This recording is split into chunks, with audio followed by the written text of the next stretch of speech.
வராக பெருமாளாக தோன்றி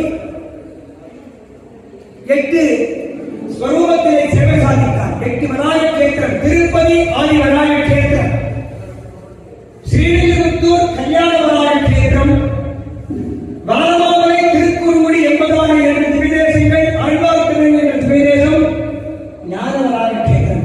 வராக பெருமாளை ஞானப்பிரான் சொல்லுவார். ஈனச்சொல் ஆயிரமாக எரிகிறை மையம் முற்றும் ஏலத்திருவாய் இளந்தெரியாள் இரும் கற்பகம் சேர் வானத்திற்கு வல்லாளர்களுக்கு செல்லா இவருக்கும் ஞானப்பிரானை அல்லாததை நான் கண்ட நல்லது வேண்டாம். நம்மாழ்வார் ஞானப்பிரான் திருமணவந்தை கல்யாணவராக கேத்திரம், அண்ணன் கோவில் ஒரு கேத்திரம் விதேசம், திருவண்ணக்குளம் ஸ்வேதவராக கேத்திரம், ஸ்ரீரங்கம் யோகவராக கேத்திரம், ஸ்ரீமுக்கம் பூவராக கேத்திரம், இந்த திருமையம் சத்தியவராக கேத்திரம்.